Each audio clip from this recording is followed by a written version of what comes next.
प्यारे बच्चों, मैंने आप सभी को दक्षता अभ्यास 7 के 2 पार्ट प्रोवाइड किए हैं, जिसके अंदर मैंने पहले पार्ट में आपको 6 तक के क्वेश्चन को कंप्लीट कराया है। उसके बाद जो आपका सेकंड पार्ट है उसके अंदर 10 तक के क्वेश्चन को कंप्लीट कराया है। रही बात अब हमारी आगे के क्वेश्चंस की, जो कि है 11 से लेकर के 15 तक, तो उसको हम कैसे करेंगे, उसको हम इस वीडियो में पूरा करेंगे।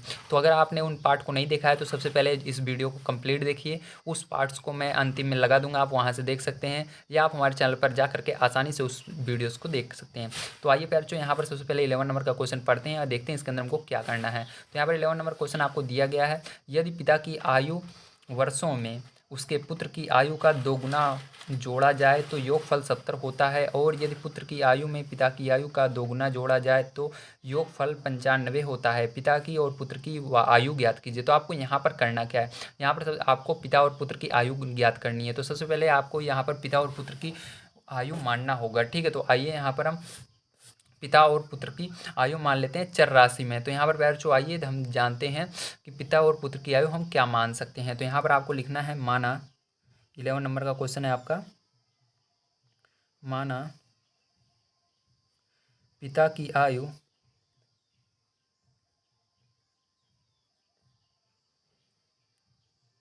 बराबर यक्स वर्ष, ठीक है। आपको क्या मानना है, यक्स वर्ष मानना है सबसे पहले। उसके बाद पुत्र की आयु मानना है, तो लिखेंगे पुत्र की आयु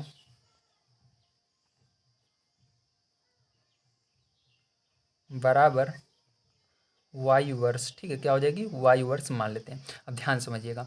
अब यहाँ पर प्यारे जो आपने जब इतना मान लिया, उसके बाद आपको क्वेश्चन बुक पर आ जाना है वापस से, और क्वेश्चन को पढ़ना है। कहना क्या चाहता है, यहाँ पर कहना चाहता है यदि पिता की आयु जो है उसमें उसके पुत्र की आयु का 2 गुना जोड़ दिया जाए। तो पिता की आयु में पुत्र की आयु का 2 गुना जोड़ना है। तो आइए देखते हैं, ये पिता की आयु है, ठीक है। तो पिता की आयु यक्स या पुत्र की आयु का 2 गुना, मतलब इसके अंदर जोड़ना है तो इसलिए प्लस लगाएंगे। पुत्र की आयु का 2 गुना, तो पुत्र की आयु वाई है, इसके अंदर 2 से गुणा कर देना है। तो हमने क्या किया, पुत्र पहले पिता की आयु लिखा, उसके बाद पुत्र की आयु को 2 से गुणा करके यहाँ पर जोड़ दिया। तो कितना हो जाता है हमारा, यहाँ पर पैर जो आगे कह रहा है आपको, गुड़ा जब करेंगे आप तो आपका 70 होता है। योगफल कितना आता है, 70 आता है। तो इन दोनों को जोड़ने पर 70 आता है, इसलिए 70 को इस साइड लिखना है बराबर के, ठीक है। अब ये इनका गुणा करिए, तो यहाँ पर यक्स प्लस वाई और 2 का गुणा करने पर 2y हो जाएगा, बराबर क्या हो जाएगा, 70 हो जाएगा। इसको क्या मानना है, समीकरण 1 मानना है आपको, ठीक है। अब देखिए इसके बाद क्या कह रहा है, तो इसके बाद जब हम आगे पढ़ते हैं तो यहाँ पर कह रहा है, ध्यान से देखिए, यहाँ पर आपको कहा जा रहा है और यदि पुत्र की आयु में, अब किस में जोड़ना है, पुत्र की आयु में पिता की आयु का 2 गुना जोड़ा जाए तो योगफल 95 आता है। तो इस बार प्यारे बच्चों आपको क्या करना है, पुत्र की आयु के अंदर पिता की आयु में 2 से गुणा करके जोड़ना है, ठीक है। इस बार उल्टा कह रहा है, तो यहाँ पर क्या करेंगे, पहले पुत्र को लिख लेंगे वाई प्लस पिता की आयु क्या थी, यक्स थी, यक्स के अंदर 2 से गुणा करना है, तो यक्स गुणा 2 जोड़ देते हैं तो कितना होता है, 95 आता है। तो अब गुणा कर दीजिए, तो वाई प्लस यहाँ पर 2x बराबर क्या हो जाएगा, 95, ठीक है। तो इसको क्या मान लेते हैं, इसको अब देखिए यहाँ पर एक काम और कर सकते हैं पर जो इसको 2, देखिए x यहाँ पर आगे है तो इस x को आगे लिख लेते हैं, यहाँ पर लिख लेंगे 2x और इस y को यहाँ पर पीछे लिख लेते हैं, प्लस y बराबर 95, ठीक। इस तरह से कर सकते हैं, इसको समीकरण 2 मान सकते हैं। अब देखिए, अब आप क्या करेंगे, अब देखिए समीकरण 1 और 2 की तुलना करते हैं। देखिए यहाँ पर 2 है, इसके आगे 1 है, यहाँ पर 2 है, यहाँ पर 1 है। अगर हम प्यार जो इसके अंदर 2 से गुणा कर दे तो हमारा कोई ना कोई एक जो पद है वो बराबर हो जाएगा, x वाला या y वाला, ठीक है। तो आइए समीकरण 1 में हम 2 से गुणा कर देते हैं, लिखेंगे समीकरण 1 गुणा 2, ठीक है। तो एक में 2 से गुणा करेंगे, तो ये समीकरण 1 को लिख लीजिए। तो यहाँ पर देखिए x प्लस 2y, इसके अंदर 2 से गुणा कर दिया हमने, ठीक है। ये देखिए 2 से गुणा कर दिया, 2 से गुणा करते समय याद रखना है आपको जितनी संख्याएं हैं सब में गुणा करना है, ठीक है। तो यहाँ पर इन दोनों में होगा, और इधर 70 है तो 70 के अंदर भी 2 से गुणा होगा, ठीक है। अब देखिए गुणा करेंगे तो क्या हो जाएगा, यहाँ पर हो जाएगा 2x प्लस यहाँ पर 2 चौक 2 दूनी 4 y बराबर यहाँ पर 70 दूना 140 हो जाएगा। इसको समीकरण 3 मानना पड़ेगा, ठीक है। अब क्या लिखेंगे प्यारे बच्चों, ध्यान समझिएगा। अब आपको यहाँ पर समीकरण 2 और 3 से क्या निकालना है, y का मान या x का मान जो निकलेगा उसको निकालना पड़ेगा। तो आइए समीकरण 2 और 3 से लिखते हैं। तो यहाँ पर देखिए समीकरण 2 और 3 से क्या मिलेगा हमको, ध्यान समझिएगा, ठीक है। तो समीकरण 2 और 3 से हमको क्या मिलता है, तो यहाँ पर देखिए आपको समीकरण 2 और 3 से क्या मिल रहा है। तो यहाँ पर लिखेंगे प्यारे बच्चों समीकरण 2 और 3 से, तो समीकरण 2 व समीकरण 3 से, ठीक है। इस तरह से आपको लिखना है। उसके बाद समीकरण 2 और 3 को लिखना पड़ेगा। समीकरण 2 क्या है आपका, तो समीकरण 2 यहाँ पर ये वाला है, 2x प्लस का y बराबर 95। ठीक है, इसके बाद समीकरण 3 को लिखना पड़ेगा, तो आपका ये वाला है 2x प्लस का 4y बराबर 140। ठीक प्यार, जो इतना लिखने के बाद आपको क्या करना है, यहाँ पर देखिए आपको सारी चीज़ें प्लस में दिख रही हैं, जबकि एक माइनस में होना चाहिए, तभी हमारा ये कैंसिल हो सकता है। तो यहाँ पर लिखेंगे घटाने पर। ठीक है, तो घटाने पर क्या हो जाएगा आपका, ध्यान से देखिएगा, घटाने पर आपका चिन्ह बदल जाता है। तो घटाने पर तो यहाँ पर माइनस हो जाएगा, यहाँ माइनस हो जाएगा, यहाँ पर माइनस हो जाएगा। ठीक है, अब देखिए इसके बाद फिर ये तो कैंसिल हो जाएगा आपका, और यहाँ पर देखिए माइनस है, ये प्लस है, तो घटेगा 4 में से 1 जाएगा तो कितना आएगा, माइनस का 3y आएगा, क्योंकि इसके आगे माइनस आ रहा है। ठीक है, तो अब आप इस प्लस को नहीं देखेंगे, इस नीचे वाले को देखेंगे।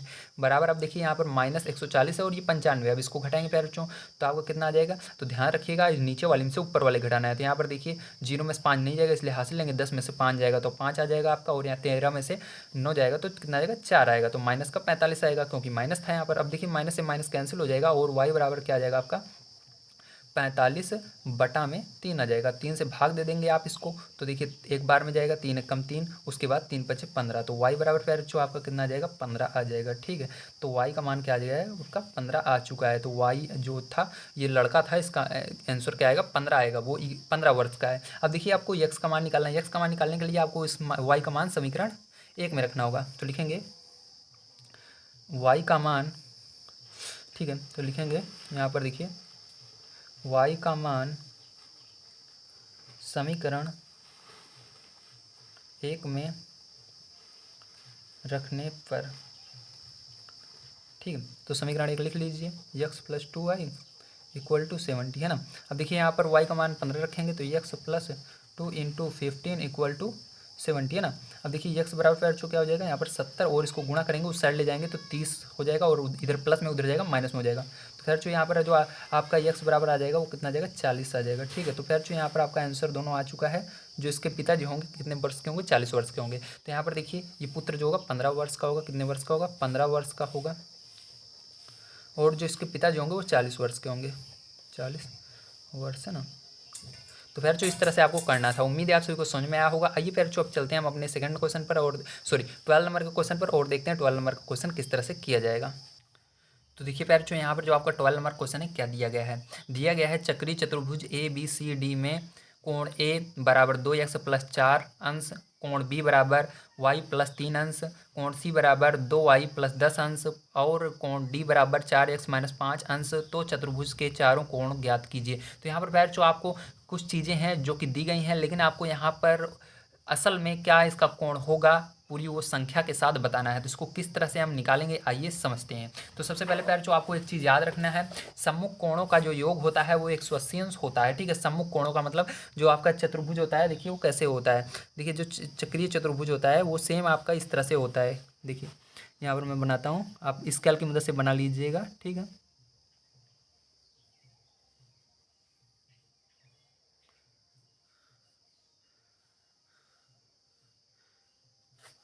देखिए पैर जो इस ये जो आपका रहता है, इसके अंदर जॉइंट रहता है, और ये वाला जो रहता है इसके अंदर जॉइंट रहता है। ठीक है, ये आपका होता है चक्रीय चतुर्भुज। अब देखिए पैर जो यहाँ पर क्या करना है, आपको कोण ए जो है, ये ए है, ये बी है, ये सी है, ये डी है। ठीक है, अब देखिए पैर ये जो कोण ए होता है, ये कोण ए और कोण सी जब जोड़ते हैं पैर तो वो कितने अंश का होता है, वो हमारा 180 अंश का निकलता है। तो मतलब हम ये कह सकते हैं, ठीक है, हम क्या कह सकते हैं, हम कहते हैं सम्मुख कोणों का योग, सम्मुख यानी आमने सामने, ठीक है, सम्मुख कोणों का योग बराबर 180 अंश होता है। ठीक है, कितना होता है, 180 अंश। तो फिर जो सम्मुख कोणों का योग 180 अंश होता है, आप सभी को मैंने बता दिया है। तो यहाँ पर सम्मुख कोण क्या क्या है, ध्यान समझिए। अब फिर जो यहाँ पर देखिए, जैसा कि आप देख पा रहे हैं, यहाँ पर आपका सम्मुख कोण कौन कौन सा है। तो देखिए इसके सम्मुख ये वाला है, तो मतलब हम इसको लिख सकते हैं कोण ए बराबर, कोण ए प्लस योग यानी जोड़ना है कोण सी को। कोण ए और कोण सी कितने अंश के होंगे, 180 अंश के होंगे। ठीक है, इसी तरह से पैर चो आगे हम आगे देखेंगे कोण डी और बी को, या बी और डी को। ठीक है, सबसे पहले हम इसके मान को रख देते हैं। तो फिर जो यहाँ पर देखिए बुक में आपको क्या दिया गया है, यहाँ पर आपको दिया गया है कोण ए बराबर इतना और कोण सी बराबर इतना। तो इन दोनों को आइए हम यहाँ पर पुट कर देते हैं। कोण ए बराबर 2x प्लस 4 लिख देते हैं, और कोण सी बराबर 2y प्लस 10 लिख देते हैं। तो यहाँ पर देखिए अब लिखते हैं हम इसको। तो देखिए फिर जो यहाँ पर आपका क्या आ जाएगा, तो यहाँ पर आपका आ जाएगा 2x प्लस 4। ठीक है, अंश नहीं लगाएंगे हम, अंश लगाने का कोई मतलब नहीं है क्योंकि इसको हम हल कर रहे हैं। ठीक है बच्चों, तो यहाँ पर इसके बाद आपको क्या करना है, 2y प्लस 10 यहाँ पर लिख देना है। ठीक है, इक्वल टू कितना, 180 है तो 180 लिख देना है ऐसे। अब इसको आपको सरल करना होगा।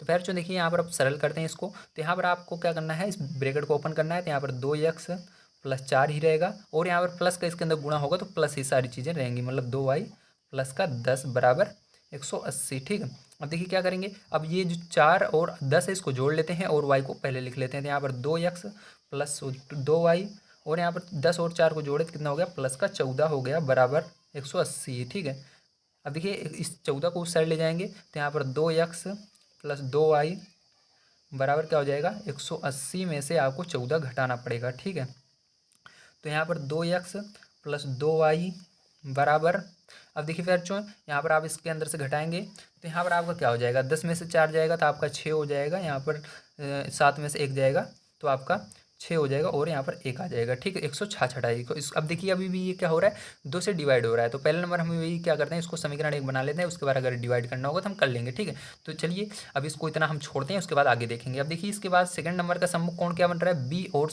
डी बन रहा है। ठीक है, कोण बी और डी, तो लिखेंगे कोण बी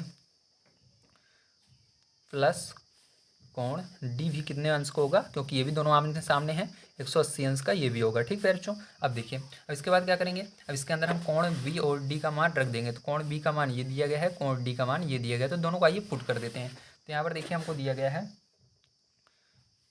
बी बराबर वाई प्लस 3 दिया गया है, ब्रेकेट लगा देते हैं। उसके बाद प्लस कोण डी बराबर आपको दिया गया है 4x माइनस का 5 बराबर 180 अंश। ठीक है, इतना दिया गया है। अब देखिए बच्चों इसको ब्रैकेट को ओपन करते हैं तो यहाँ पर हो जाएगा y plus 3 plus 4x minus का 5 बराबर 180। ठीक है, अब देखिए यहाँ पर y, अब यहाँ पर देखिए 5 में से 3 घटा देंगे तो यहाँ पर हो जाएगा आपका माइनस का 2 हो जाएगा, क्योंकि 5 के आगे माइनस है। ठीक है, तो बराबर 180 अंश। अब देखिए बच्चों y प्लस 4x, अब इसको उधर ले जाएंगे तो क्या होगा, जो जुड़ जाएगा 182 हो जाएगा। ठीक है, अब ध्यान समझिएगा, अब आपको करना क्या होगा। अब देखिए यहाँ पर y के सामने आप यहाँ पर देख सकते हैं 2 है, अगर इसको हम 2 से डिवाइड कर दें तो यहाँ पर भी y हो जाएगा और यहाँ पर भी y है। तो आइए इसको 2 से डिवाइड हम कर देते हैं, जो समीकरण 1 हम बनाने वाले थे। तो इसको 2 से जब भाग देंगे फिर तो यहाँ पर x बचेगा प्लस यहाँ पर y बचेगा, और इसको भी 2 से भाग देंगे तो 2 8 16 हो जाएगा, और 2 3 6 हो जाएगा। तो इसको समीकरण क्या मान लेते हैं, 1 मान लेते हैं। ठीक है, और इसको 2 मान लेते हैं। अब लिखेंगे समीकरण 1 व 2 से, समीकरण 1 व समीकरण 2 से। ठीक है, समीकरण 1 और समीकरण 2 से क्या बनता है आपका, तो देखिए यहाँ पर समीकरण 1 से x प्लस वाई बराबर 83, और यहाँ पर y, ठीक है, प्लस 4x बराबर 182। अब देखिए बच्चों यहाँ पर क्या करेंगे, y जो है यहाँ पर प्लस में है, यहाँ पर भी प्लस में है, यहाँ पर देखिए अब क्या करना पड़ेगा आपको, इन दोनों को काटने के लिए यानी घटाने के लिए माइनस लगाना जरूरी है। तो क्या करेंगे, यहाँ पर लिखेंगे घटाने पर आपका ये चिन्ह बदल जाएगा, और यहाँ पर ये देखिए y और ये y कैंसिल हो जाएंगे, और यहाँ पर 4x में से 1x क्या होगा आपका घट जाएगा। तो 4x में से 1x घटाएंगे तो माइनस का 3x आएगा बराबर, क्योंकि इसके आगे माइनस था इसलिए, और यहाँ पर माइनस 182 में से 183 घटेगा। ठीक है, तो फिर जैसा कि आप सभी जानते हैं कितना आएगा आपका 99 आ जाएगा, है ना। तो आपका देखिए एक बार घटा लेते हैं हम, तो यहाँ पर 12 में से फिर जो आपका 3 जाएगा तो यहाँ पर 9 आ जाएगा, और यहाँ पर 17 में से 8 जाएगा तब भी 9 आ जाएगा ना। तो यहाँ पर माइनस है तो माइनस लगा देंगे इसके आगे, तो दोनों माइनस हैं, तो माइनस से माइनस कैंसिल हो जाएगा। यक्स बराबर आपका जो हो जाएगा 99/3 हो जाएगा। ठीक है, तो 3 से आप भाग देंगे इसको, तो देखिए यक्स बराबर जो आपका फाइनली आ जाता है, तो क्या आ जाता है 3 और 3 आ जाता है। तो यक्स का मान फिर जो आपका निकल चुका है, जो कि है 33। ठीक है, अब आपको क्या करना है, यहाँ पर वाई का मान और निकालना है। तो आइए चलते हैं अगले पेज पर और वाई का मान निकाल लेते हैं। तो y का मान निकालने के लिए आपको समीकरण 1 में x का मान रखना होगा। तो समीकरण 1 में x का मान रखने पर, तो देखिए पैर जो ये आपका क्या था, ये समीकरण 1 था, और इसके अंदर हमको क्या रखना है, हमारा x का मान रखना है। तो x का मान मैं आपको दिखा दूँ पैर जो यहाँ पर 33 आया था, और समीकरण 1 ये रहा। ठीक है, तब यहाँ पर क्या रखेंगे हम 33 रखेंगे। तो यहाँ पर x को हटा करके आपको 33 रख देना है, तो x को हटाएंगे, यहाँ पर 33 रख दिए, प्लस लगाएंगे y बराबर 83। ठीक है, अब देखिए क्या करेंगे, y बराबर क्या हो जाएगा 83, और यहाँ पर ये उस साइड जाएगा तो -33। ठीक है, अब देखिए पैर जो y बराबर क्या हो जाएगा आपका तो यहाँ पर बड़ी संख्या में से छोटी संख्या घटाते हैं तो 3 में से 3 जाएगा 0 हो जाएगा, 8 में से 3 जाएगा तो 5 हो जाएगा। मतलब आपका y बराबर क्या आ रहा है, फाइनली 50 आ रहा है। ठीक है, तो y बराबर आपको 50 आ गया। अब आपको क्या करना है पैर, यहाँ पर ध्यान रखना है, कोण ए, कोण बी और कोण सी और कोण डी निकालने होंगे। ठीक है, तो आइए हम कोण ए, कोण बी और कोण डी निकाल लेते हैं। तो देखिए पैर, कोण ए निकालने के लिए आपको क्या करना है, ध्यान समझिएगा। अब यहाँ पर आपको बुक में आपने फिर से आना होगा। ठीक है, तो आप अपनी बुक में जब आएंगे तो यहाँ पर कोण ए बराबर जो दिया गया है उसको लिखना होगा। ठीक, जैसे यहाँ पर दिया गया सेम सेम ऐसे लिखना है। कोण बी बराबर सेम ऐसे उतार लेना, कोण सी बराबर कोण डी बराबर भी। तो आइए उतार लेते हैं। तो देखिए पैर, कोण ए बराबर इतना आपको दिया गया है। तो अब क्या करना है आपको, यक्स का मान जो निकला है अभी, तो यक्स का मान हमारा 33 निकला था, यहाँ पर मैं लिख देता हूँ। तो उसको यहाँ पर रख देना है। ठीक है, तो यहाँ पर देखिए पैर, यक्स दिख रहा है तो यक्स का मान रख देंगे। तो यहाँ पर जब आप यक्स का मान रखेंगे तो हो जाएगा 2 गुणे 33 प्लस 4 जोड़ देना है। तो 33 दूना 66, 66 में आप 4 जोड़ेंगे तो 70 हो जाएगा। कितना हो जाएगा पैर, 70 अंश हो जाएगा। ठीक है, तो अंश जल लगाना जरूरी है, याद रखिए, क्योंकि हम कोण निकाल रहे हैं। तो ए का मान कितना आ जाएगा, 70 अंश हो जाएगा। ये आपका पहला आंसर आ चुका है। अब आपको पैर यहाँ पर कोण बी निकालना होगा। तो आइए कोण बी निकाल लेते हैं। तो कोण बी निकालने के लिए आपको क्या करना है, ध्यान समझिएगा। तो यहाँ पर सबसे पहले हम लिखेंगे कोण बी बराबर, अब देखिए कोण बी आपका क्या है, y+3 है। ठीक है, तो y+3 लिखेंगे। अब y का मान आपका जो है इसको यहाँ पर रख देना है। तो यहाँ पर कोण b बराबर y का मान आपका 50 आया है, +3 लिख देंगे। ठीक है, तो यहाँ पर फिर क्या हो जाएगा, कोण b बराबर क्या हो जाएगा, 53। ठीक है, तो 53 हो जाएगा और अंश लगा देंगे। तो कोण b का मान ये आ गया। अब कोण c का मान निकालना है पैर बच्चों, इसके लिए आप क्या करेंगे, कोण c लिखेंगे बराबर आपको जो दिया गया है बुक में उसको उतारेंगे। तो बुक में आपको दिया गया 2y+10 दिया गया है। ठीक है, तो इसके बाद फिर से कोण सी लिखेंगे। अब यहाँ पर y का मान रख देंगे। तो y का मान 50 है, तो 50+10 लिख देंगे। तो 50 दूना 100 हो जाएगा। तो कोण सी बराबर आपका हो जाएगा 100 और +10 जोड़ देना है इसको 10 को। ठीक है, तो यहाँ पर हो जाएगा 110। कोण सी बराबर कितना हो जाएगा पैर बच्चों, 110 अंश हो जाएगा इस तरह से। ठीक है, अब देखिए पैर बच्चों, कोण डी निकालना है आपको। तो कोण डी बराबर जो दिया गया है उसको लिखना है। तो कोण डी बराबर आपको दिया गया है 4x-5। ठीक है, तो इस तरह से दिया गया है। अब इसके बाद आपको क्या करना है, कोण डी बराबर 4 गुणे यक्स का मान 33 है तो 33 रखिएगा, -5 घटा दीजिएगा। अब गुणा कीजिए तो देखिए 3 चौक 12 और 3 चौक 12 एक हासिल 13, तो -5 इसमें से 5 घटा देंगे। तो फिर जो यहाँ पर कोण डी बराबर जो आपको फाइनली आ जाता है, तो यहाँ पर 12 में से जब आप 5 घटाएंगे तो आपका 7 बच जाएगा और यहाँ पर 2 बच जाएगा और यहाँ पर 1 बच जाएगा। तो 127 अंश आपका आ जाता है। तो फिर जो इस तरह से आपको कोण ए, कोण बी, कोण सी, कोण डी का मान मिल चुका है। उम्मीद है आप सभी को समझ में आया होगा किस तरह के इस तरह की सवालें की जाती हैं। अब इसके अंदर फिर जो आपके पूरे 3 क्वेश्चन बच जाते हैं। आइए इन 3 क्वेश्चन को भी बारी बारी करके हम देख लेते हैं किस तरह से किया जाएगा। बच्चों यहाँ पर 13 नंबर क्वेश्चन आपको कुछ इस प्रकार से दिया गया है। 3 मग और 2 बाल्टी का मूल्य ₹700 है और 5 मग तथा 3 बाल्टी का मूल्य ₹1100 है। 1 मग और 1 बाल्टी का मूल्य अलग अलग ज्ञात कीजिए। तो पहले बच्चों सबसे पहले आपको यहाँ पर आपको एक चर राशि मान लेनी है। ठीक है, तो आइए हम यहाँ पर देखते हैं वो चर राशि क्या होगी। तो अब मैं आपको बता दूँ, यहाँ पर आपको कोई इंग्लिश वाले लेटर मान लेने हैं। ठीक है, तो यहाँ पर यक्स और वाई हम जैसे मानते आ रहे हैं, तो यक्स और वाई ज़्यादा बेटर है मानने के लिए। तो हम लिखेंगे बच्चों, यहाँ पर हमारा ये 13 नंबर का क्वेश्चन है, तो आप 13 नंबर पहले डाल लीजिएगा। ठीक है, उसके बाद लिखेंगे माना मग का मूल्य ₹1 है। ठीक है, तो 1 मग का जो मूल्य होगा पैरचों, यहाँ पर 1 लगा दीजिए। 1 मग का मूल्य होगा वो कितना होगा, ₹1 होगा। और हम यहाँ पर आगे लिख देंगे 1 बाल्टी का मूल्य कितना होगा, 1 बाल्टी का मूल्य ₹Y। ठीक है, इस तरह से आपको मान लेना है। अब इसके बाद क्या करेंगे, ध्यान से समझिएगा। अब इसके बाद फिर जो आपको क्वेश्चन को पढ़ना है। ठीक है, तो क्वेश्चन के अंदर आपको क्या कह रहा है, वही निर्देश के अनुसार आपको काम करना होगा। ठीक है, तो यहाँ पर आपको कहा जा रहा है 3 मग और 2 बाल्टी का मूल्य ₹700 है। तो अब देखिए यहाँ पर आपको क्या करना है, 3 मग और 2 बाल्टी का मूल्य ₹700 है। तो यहाँ पर आपको जितने रुपए का था, एक मग जितने था उसके अंदर यक्स का गुणा, उसके अंदर उसका गुणा करना है। मतलब यहाँ पर कहा जा रहा है 3 मग, तो 3 और मग की जगह हमने क्या माना है, यक्स माना है, तो यक्स का इसके अंदर गुणा कर देंगे। ठीक है, प्लस लगाएंगे। उसके बाद आपका दिया गया है 2 बाल्टी, तो 2 बाल्टी में 2 लिखेंगे। उसके बाद बाल्टी को वाई माने हैं तो वाई का गुणा कर देंगे। बराबर कितना आएगा 700 आएगा, तो 700 लिख देंगे। ठीक, इस तरह से इसको समीकरण 1 मानेंगे। अब देखिए इसके बाद क्या करेंगे। अब इसके बाद आगे देखिए पैर जो आपको दिया गया है 5 मग 3 बाल्टी का मूल्य 1100 रुपये है। ठीक है, तो 5 मग और 3 बाल्टी, तो अब इस बार 5 से यक्स में गुणा करेंगे, तो 5 लिख करके यक्स प्लस 3 बाल्टी तो 3 y बराबर 1100। ठीक है, तो इसको समीकरण 2 मानेंगे। अब देखिए यार जो आप यहाँ पर तुलना कीजिए, यहाँ पर 5 है यक्स के सामने, यहाँ पर 3 है, यहाँ पर 2 है, यहाँ पर 3 है, तो मतलब सारी चीज़ें अलग अलग दिख रही हैं। ठीक है, कोई भी चीज़ें सेम नहीं है। तो इसके लिए क्या करेंगे फिर, जो ध्यान समझिएगा, इसके अंदर अगर हम इस पूरे वाले के अंदर जो ये वाला है इसके अंदर कितने गुणा कर दें, इसके अंदर हम जो इस नीचे यहाँ पर वाई के सामने है 3, तो इसके अंदर 3 का गुणा कर देते हैं।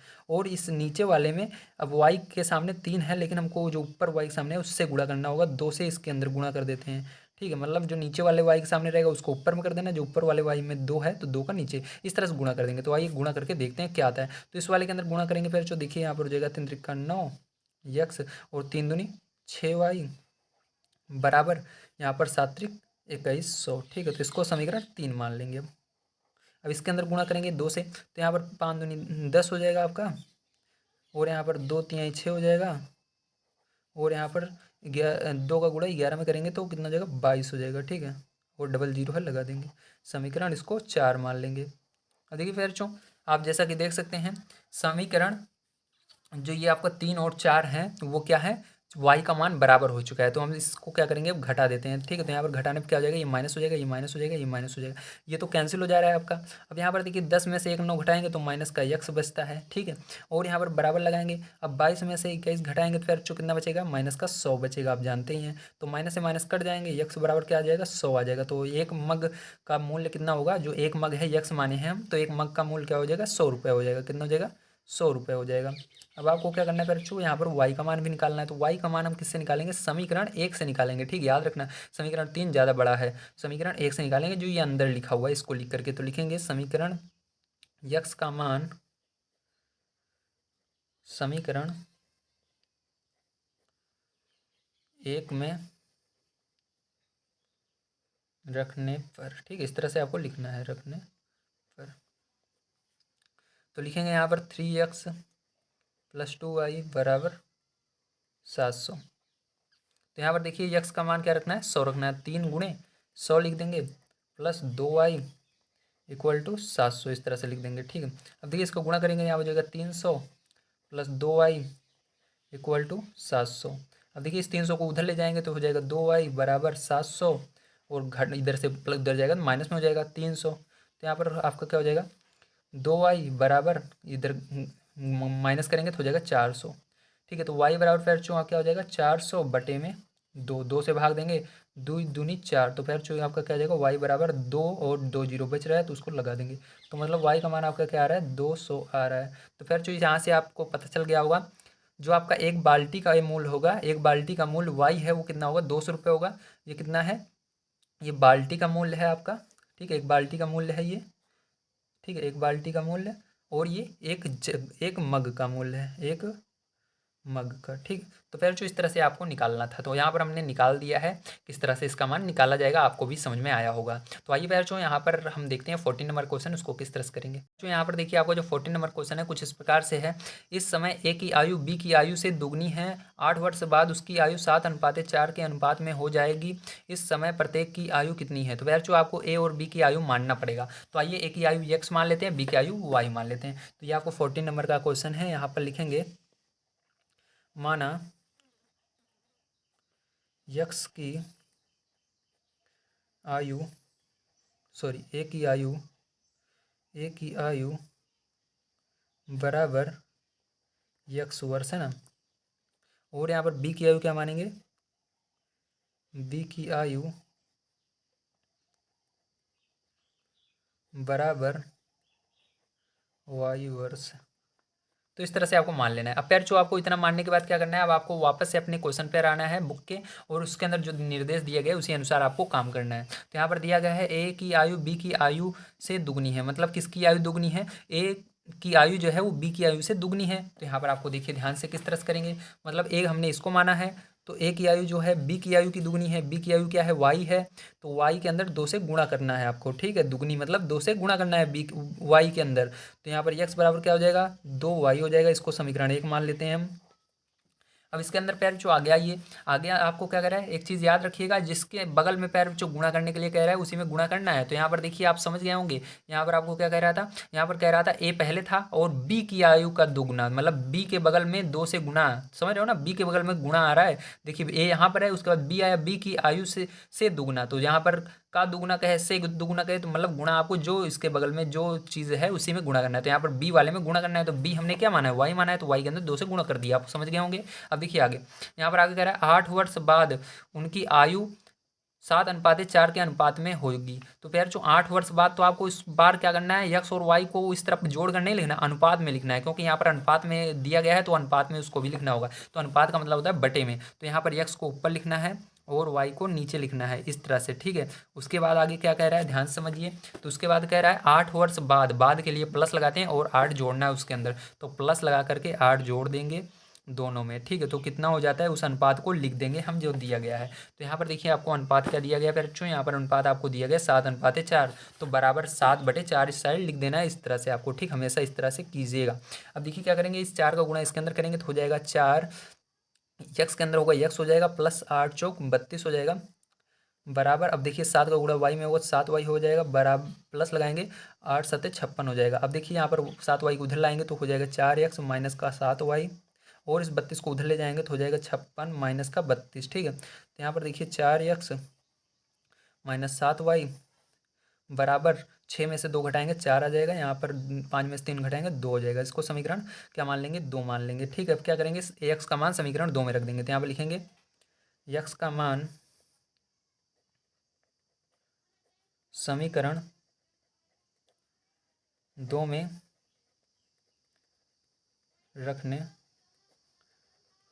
पर, ठीक है। इस तरह से आपको रख देना है पैर चो। अब देखिए यहाँ पर क्या करेंगे, अब पैर चो आपको सबसे पहले इसको उतारना होगा समीकरण 2 को, तो 4x माइनस का 7y बराबर 24, ठीक है। अब ये यहाँ पर रख दीजिए 2y, यक्स को हटा करके, तो इसको हटाएंगे और यहाँ पर रख देंगे 2y माइनस 7y बराबर 24। तो आप याद रखिएगा ब्रैकेट मतलब गुणा होता है, तो यहाँ पर गुणा करना है, तो 4 दूनी 8y हो जाएगा माइनस 7y बराबर 24, ठीक है। अब यहाँ पर घटा देंगे, फिर 8 में से 7 घटाएंगे तो आपका y आएगा बराबर 24। तो y बराबर कितना आ गया, 24 आ गया। तो जो y है उसकी वो कितने वर्ष का है, 24 वर्ष का है, तो इसको लिख देते हैं 24 वर्ष। अब x का मान निकालने के लिए आपको समीकरण 1 में रखना होगा, तो लिखेंगे समीकरण 1 से, समीकरण 1 से आप क्या पाते हैं, x बराबर 2y, तो x बराबर 2 गुणे y का मान 24 है, तो 24 दूना 48, ठीक है। तो x का मान क्या हो जाएगा, 48 हो जाएगा। जो इसके यानी पिताजी होंगे कितने वर्ष के होंगे, जो a होगा, यानी यहाँ पर दिया गया है तो a कितने वर्ष का होगा, 48 वर्ष का होगा, तो a का मान क्या हो जाएगा, 48 हो जाएगा। तो यहाँ पर लिखेंगे 48 वर्ष, ठीक है। इस तरह से आपको लिख देना। अब फिर जो यहाँ पर हमने 14 तक के प्रश्नों को कंप्लीट कर लिया, बच जाता है हमारा एक क्वेश्चन जो अंतिम है, आइए उसको भी देख लेते हैं किस तरह से करेंगे। तो प्यार जो 15 नंबर का क्वेश्चन आपको क्या दिया गया, ध्यान समझिएगा। एक व्यक्ति ने कुल 35,000 की पूंजी का एक भाग 12% वार्षिक ब्याज की दर पर और शेष 14% वार्षिक ब्याज की दर पर उधार दिए। यदि उसे कुल वार्षिक ब्याज 4,460 मिला हो तो उसने अलग अलग कितने धन उधार दिए थे, तो आपको ये निकालना होगा, ठीक है। तो आइए यहाँ पर सबसे पहले हमको क्या मानेंगे, यहाँ पर हम मानेंगे 12% वार्षिक दर से दिया गया ब्याज और 14% वार्षिक दर से दिया गया ब्याज क्या होगा, इसको हम निकालेंगे, ठीक है। तो आइए चलते हैं कॉपी पर और निकालते हैं।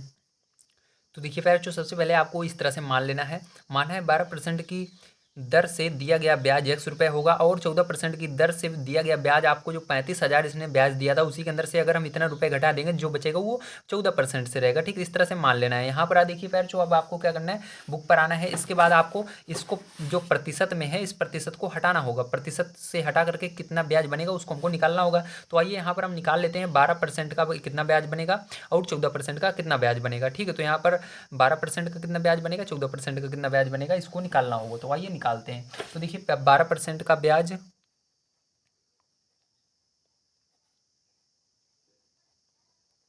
बराबर क्या होगा पेरेंट्स, ध्यान समझिएगा। तो आपको 12% का ब्याज क्या करना है, तो आपको पता है 12% का ब्याज हमने क्या माना है, यक्स माना है, तो 12% गुणे यक्स, ठीक है। तो अब परसेंट हटाने के लिए आपको पता है क्या किया जाता है, तो परसेंट हटाने के लिए पैर बच्चों आपको 100 से भाग दिया जाता है, तो परसेंट का यहाँ पर निशान हटाते ही भाग चला जाता है, तो यहाँ पर ये हो जाएगा 12 गुणे यक्स और बटे में 100 चला जाएगा, ठीक है, परसेंटेज हटाने के लिए। अब देखिए यहाँ पर पैर बच्चों ये क्या हो जाएगा आपका, ये आपका कुछ इस प्रकार से बन जाएगा, यहाँ पर देखिए आगे, तो यहाँ पर ये 12 यक्स बटे में 100 बन जाएगा, ठीक है। तो इसको क्या करेंगे प्यारे बच्चों, समीकरण 1 मान लेते हैं, ठीक है। अभी 12 एक्स बटे में 100, अब आपको 14% का ब्याज निकालना होगा, तो देखिए 14% का ब्याज क्या होगा, का ब्याज बराबर, तो आपको 14% यहाँ पर लिखना है, और देखिए 14% का ब्याज हमने क्या माना है, 35,000 माइनस एक्स, तो यहाँ पर आगे क्या लिखना है, 35,000 माइनस यक्स मानना है, ठीक है। अब देखिए प्यारे बच्चों परसेंटेज हटाने के लिए क्या करना है, 100 से भाग देना है, तो यहाँ पर लिखेंगे 14, ये आपका गुणे में है तो यहाँ पर गुणा रहने देते हैं, और यहाँ पर 35,000 माइनस यक्स, और भागे में क्या चला जाएगा, 100 चला जाएगा परसेंटेज हटाने के लिए। अब 14 का गुणा प्यारे बच्चों 35,000 में आप करेंगे, ठीक है, तो 35,000 में प्यारे बच्चों जब 14 का गुणा करेंगे तो आपका आ जाएगा 4,90,000, ठीक, कितना आएगा, 4,90,000, तो यहाँ पर आपका ये आ जाएगा 4,90,000 आ जाएगा, ठीक है, तो 4,90,000, तो इतना आ गया। अब इसके बाद प्यारे बच्चों क्या करेंगे, माइनस, अब 14 का गुणा इसके अंदर करेंगे तो 14 एक्स हो जाएगा। अब देखिए बटे में 100 है, तो क्या करेंगे, ध्यान समझिएगा, अब 100 को बटे में है तो इसको 100 को ऐसे रहने देते हैं अभी, ठीक है, तो इस 100 को इससे लिख देते हैं। अब समीकरण क्या हो जाएगा, ये 2 हो जाएगा। अब यार जो ध्यान समझिएगा, अब आपको फिर से आपको इन बुक पर आना है, बुक पर आने के बाद क्या करना है, ध्यान समझिए अब क्या करना है। अब यहाँ पर देखिए यार जो इसके बाद यदि उसने कुल वार्षिक ब्याज 4,460 मिले, तो आपको क्या करना है, इस पहले वाले और दूसरे वाले को जोड़ना है, मतलब दोनों जोड़ कर ही तो इतने मिले हैं, तो पहले और दूसरे वाले को जो हमने समीकरण 1 और समीकरण 2 माना है उसको जोड़ करके बराबर इसको लिखना पड़ेगा, और हल करने पर हमको आंसर आ जाएगा, ठीक है प्यारे बच्चों। तो आइए हम यहाँ पर करते हैं प्रश्नानुसार, तो प्रश्नानुसार जो दिया गया है उसको हम सॉल्व करते हैं। तो देखिए यार जो समीकरण आपको 1 और 2 को जोड़ करके जो आपको दिया गया था इसको बराबर में लिख देना है, ठीक है, 4,460 मिले थे उसको। अब देखिए यहाँ पर क्या करेंगे, नीचे 1 मान लेते हैं। अब देखिए आपको क्या करना है, ध्यान समझिएगा, अब आपको प्यार जो यहाँ पर देखिए इसके अंदर नीचे आपका हर समान है, तो यहाँ पर एलसीएम लेंगे तो आपका 100 जो होगा एलसीएम हो जाएगा, तो यहाँ पर आपका 100 जो है एलसीएम आ चुका है, लासा आ चुका है, और दो इन ऊपर वाले को सेम ऐसे लिख लिया जाता है जब हमारा हर समान होता है, तो यहाँ पर प्लस उन 4,90,000 माइनस का 14 यक्स बराबर 44,60 लिख लेना है, इसके बटे में 1 मान लेना है। अब 100 का गुणा इसके अंदर करना है, 1 का इसमें करना है, तो यहाँ पर देखिए 12 यक्स प्लस का 4,90,000 माइनस का 14 यक्स बराबर इसका गुणा इसके अंदर करेंगे तो हो जाएगा 44,60,00, ठीक है, इस तरह से। अब देखिए फिर क्या करेंगे, अब यहाँ पर 14 में से आपको 12 एक्स घटा देना है, तो माइनस का 2 एक्स आ जाएगा, ठीक, क्योंकि इसके आगे माइनस है, माइनस का 2 एक्स बराबर, अब इसको उस साइड भेज देंगे तो यहाँ पर हो जाएगा 4,46,000 माइनस का 4,90,000, ठीक है। अब देखिए यहाँ पर घटा देंगे तो यहाँ पर हो जाएगा माइनस का 2 एक्स बराबर क्या हो जाएगा, माइनस का पैर जो ध्यान समझिएगा, यहाँ पर 1 2 3 जीरो, यहाँ पर भी 1 2 3 जीरो, मतलब 3 जीरो तो रहेगा ही रहेगा आपका, ठीक है। अब इसके बाद बड़ी संख्या कौन सी, ये वाली है, तो यहाँ पर एक हासिल देंगे इधर, 10 में से 6 जाएगा 4 आ जाएगा, ठीक है, और यहाँ पर आपका बच जाएगा, ठीक है। अब यहाँ पर देखिए इसको एक हासिल दिए, यहाँ पर बच गया 10 में से 6 गए 4 आ गया, यहाँ पर बच गया 8, 8 में से 4 जाएगा तो 4 आ जाएगा, और 4 में से 4 चला जाएगा, ठीक है। तो आपका फाइनली क्या बन जाता है, 44,000 बच जाता है, तो माइनस माइनस यहाँ पर रहेगा, माइनस से माइनस कैंसिल हो जाएगा, यहाँ पर 2 यक्स बराबर फिर क्या बचेगा, 44,000, और यक्स बराबर क्या आ जाएगा, 44,000 बटे में 2, ठीक है, 2 से भाग दे देंगे फिर तो आपको फाइनली क्या आ जाएगा, ध्यान समझिएगा, तो यहाँ पर देखिए यक्स बराबर आपका आ जाएगा, यहाँ पर भाग देंगे 2 दूनी 4, 2 दूनी 4, तो 2 2 और 3 जीरो आ जाएंगे, ठीक है, तो 22,000 आ जाएगा, ठीक, फाइनली आपका जो आ रहा है यहाँ पर फिर इतना, ठीक है। अब देखिए इसके बाद क्या करेंगे, अब इसके बाद फिर इतना आने के बाद आपको यहाँ पर अब जो यक्स यक्स का मान है, अब इसको जो हमने शुरू शुरू में स्टार्टिंग माना था उसके अंदर रख देंगे, ठीक है। तो 12% का ब्याज कितना बनेगा, तो 12% का ब्याज हमने क्या माना था, यक्स माना था, तो यक्स का मान हमारा आ चुका है, तो 12% का ब्याज ब्याज बराबर यक्स रुपये माना था, तो कितने रुपए हो जाएंगे, तो यक्स रुपये तो हमने निकाल लिया है इतना, तो हमारा आ जाएगा 22,000, ठीक है, रुपये, ठीक है, 22,000 रुपये हो जाएंगे, ठीक है। अब देखिए इसके बाद 14% का ब्याज निकालना था, तो 14% का ब्याज बराबर क्या हो जाएगा, यहाँ पर देखिए इसके बाद हमने इसके अंदर क्या लिखा था, इसके अंदर हमने लिखा था, आपको दिखा देते हैं, तो यहाँ पर हमने लिखा था 14% के ब्याज को माना था 35,000 माइनस यक्स माना था, ठीक है, इतने रुपए माने थे, तो इसको यहाँ पर इतने रुपए माने थे। अब यहाँ पर आपको यक्स का मान रख देना है, तो यहाँ पर यक्स का मान रखेंगे तो हमारा हो जाएगा 35,000 माइनस 22,000 रुपये। ठीक है, तो इसको घटा देंगे आप, तो जो आएगा वही आंसर हो जाएगा। तो यहाँ पर घटाएंगे बच्चों, तो आपका देखिए यहाँ पर 3 जीरो है, तो 3 जीरो रहेगा ही रहेगा आपका। ठीक है, उसके बाद अब देखिए 5 में से 2 जाएगा तो आपका कितना आ जाएगा, 3 आ जाएगा। यहाँ पर 3 में से 1 आ जाएगा। ठीक है, तो यहाँ पर इतने 13,000 रुपये होंगे। ठीक है, तो पैरचो यहाँ पर जो आपका आंसर आ जाता है ये वाला और ये वाला हो जाता है। तो उम्मीद है पैरचो आप सभी को समझ में आया होगा किस तरह के इस तरह के सवालें की जाती हैं। अगर कोई आपको समस्या आई हो या आपको कहीं पर समझ ना आया हो तो जरूर कमेंट कीजिएगा। अगर चैनल पर पहली बार आए हो तो चैनल को सब्सक्राइब करना मत भूलिएगा। मिलते हैं अगली वीडियो में। आज की वीडियो आप सभी को कैसी लगी जरूर बताइएगा। अगर आपने इसके फर्स्ट और सेकंड पार्ट को नहीं देखा है तो आप सभी जो प्लेलिस्ट दिख रही है इस पर क्लिक करके देख सकते हैं। और अगर आपने हमारे अन्य क्लास 8 के वीडियो को नहीं देखे हैं तो इस प्लेलिस्ट पर क्लिक कीजिए, सारे वीडियो आपको लाइन से मिल जाएंगे, आप वहाँ से बढ़िया तैयारी कर सकते हैं। और इस वीडियो को अपने दोस्तों तक भेजना मत भूलिएगा, क्योंकि मैं आप सभी को क्लास 8 की लगातार तैयारी करवा रहा हूँ, जिसके कारण आप सभी अच्छे नंबर अपनी क्लास में ला सकते हैं। इसलिए अपने दोस्तों तक इस वीडियो को भेजिए और उनको भी बताइए हमारे चैनल के बारे में। मिलते हैं अगली वीडियो में। Thank you very much.